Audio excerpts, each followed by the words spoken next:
Passez un moment époustouflant avec la Banque Populaire Auvergne-Rhône-Alpes, partenaire du Festival d'un jour.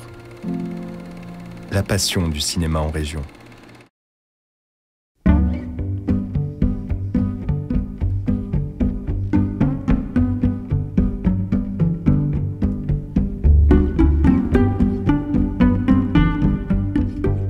Alors, je suis Nicolas Hu, je suis réalisateur sur le film Moule Frites, qui est produit en ce moment chez Miu, dans les studios.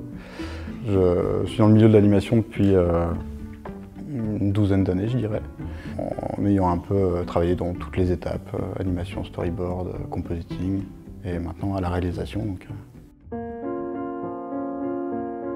Alors c'est ce qu'on appelle un spécial télé, c'est un film de 26 minutes. C'est l'histoire d'une petite fille qui s'appelle Noé, qui arrive sur une île en Bretagne pour rejoindre sa mère. On comprend que la situation de sa mère est un peu compliquée financièrement, divorcée on imagine. Et elle arrive sur cette île qui l'isole un peu du reste de sa vie et elle a tout à y découvrir, à se faire des nouveaux amis, etc. Et dans ses balade sur l'île, elle découvre la voile et va se prendre de passion pour ça. Vraiment, c'est un coup de cœur.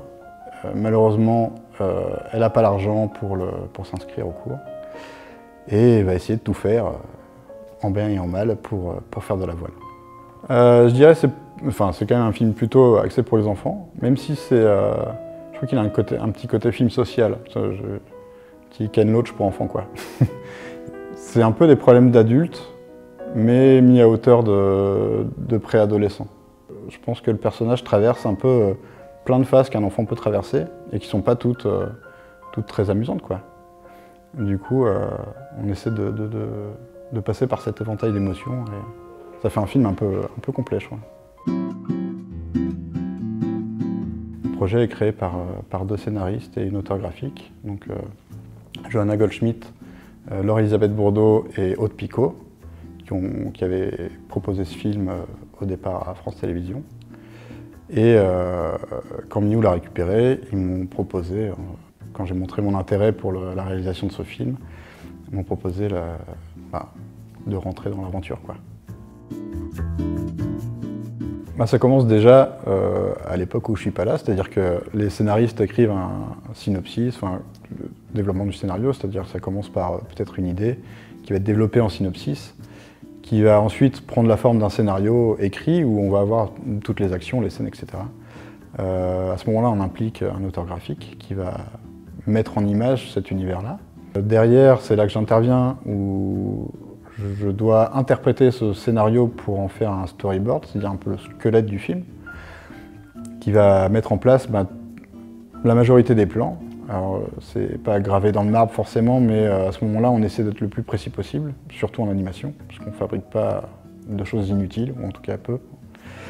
Et donc à ce moment-là, on a toute cette étape, c'est la pré-production. On a le squelette du film, ce que ça raconte, peut-être un peu de bruitage, un peu de musique, les voix, maquettes ou pas, souvent maquettes, c'est pas très agréable à écouter d'ailleurs, parce qu'on les fait nous-mêmes. Et avec ce squelette-là, c'est à ce moment-là où on va impliquer toute l'équipe de production, c'est-à-dire qu'on va commencer à faire du layout, ce qu'on appelle, c'est-à-dire mettre en place de façon bien plus précise les décors, les personnages dans les plans, comment ils doivent se bouger, des timings aussi d'action. Et donc à chacune de ces étapes, on affine un petit peu plus le montage, on essaie d'être le plus précis possible.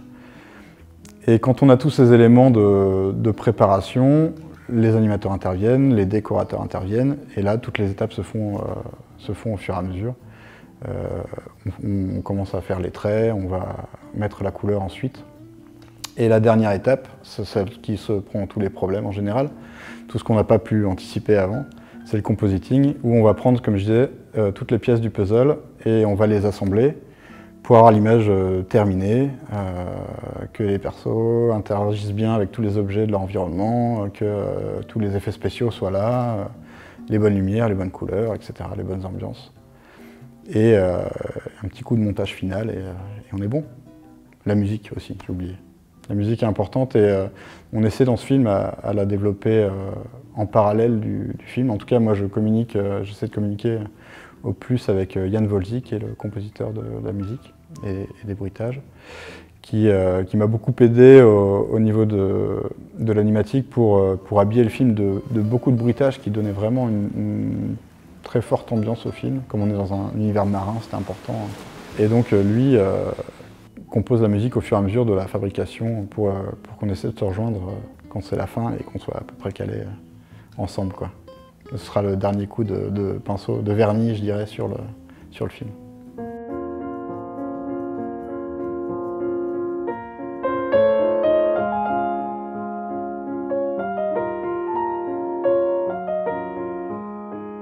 Alors, c'est de l'animation 2D traditionnelle, mais informatique. On dessine à l'ancienne, mais sur des écrans. On n'utilise plus de papier. Mais c'est exactement la même technique d'animation que l'animation papier. La couleur se fait également en informatique. Même si on a le rendu du film se veut assez proche de l'aquarelle. Mais j'essaie de développer donc, dans le développement du film, dans la pré-production, des méthodes pour essayer d'être au plus proche de cette matière aquarelle en ne passant que par les outils informatiques pour s'éviter, comment je dirais, la lourdeur d'avoir du décor en réel. C'est-à-dire que quand on fait quelque chose pour de vrai, c'est cool parce qu'il y a des petits accidents, etc. Mais on ne peut plus vraiment revenir en arrière ou alors ça prend beaucoup de temps et du temps qu'on n'a pas dans ce genre de production. Je pense que le film, ce qui doit marcher dans ce film, c'est vraiment le ressenti des émotions des personnages. Même si l'animation demande des simplifications par rapport à une expression d'émotions naturelles, humaines ou filmées, il ne faut pas perdre ce qui se passe dans la tête du personnage quand il ne parle pas. Je pense que ça va vraiment être ça le nœud du film. De tous les non-dits, il faut qu'on ressente quelque chose, quoi.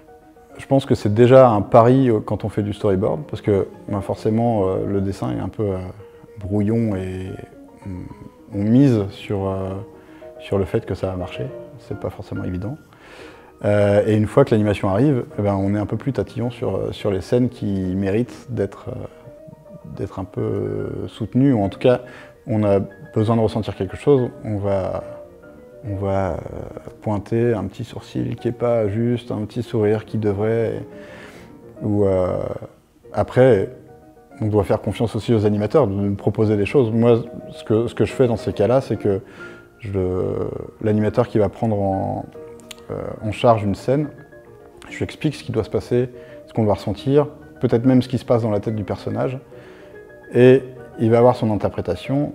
Et derrière, c'est à moi de juger si son interprétation est la bonne ou pas, avec les guides que je lui ai posés avant.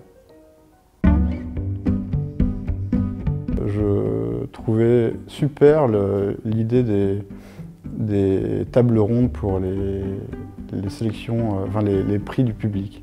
Je trouve ça super de mettre un professionnel de l'animation en directeur des débats qu'il peut y avoir, parce que ça peut éclairer sur des choses sur lesquels on serait passé à côté, et je trouve ça très fort. Enfin, l'implication des professionnels avec ce festival-là est super forte et je trouve ça vachement bien. Les cassettes que j'ai le plus usées, c'était des Disney forcément, mes préférés étant les 3 cassettes que j'avais à la maison, on peut dire. C'était Merlin l'Enchanteur, Le Livre de la Jungle et Fantasia. Voilà. Qui sont peut-être les 3 piliers de mon enfance sur l'animation. Je dirais que le goût de l'animation, ensuite, je crois qu'il est venu tard et il n'est pas forcément venu d'un film. Il est venu des portes ouvertes de l'ESAT que j'avais fait quand j'étais étudiant et que je cherchais un peu ma voie dans l'art, où j'étais hyper impressionné par en fait, l'envers du décor de ça, et que c'était un vrai métier et qu'on pouvait en vivre. Et puis je crois que quand j'ai commencé à apprendre l'animation, la magie de dessiner 4 dessins et de les mettre à la suite et que ça bouge, ça reste encore de la magie aujourd'hui. Je peux m'amuser à faire un truc et à rester un quart d'heure devant à le regarder tourner en boucle parce que ça m'amuse beaucoup, quoi. Je trouve ça fou.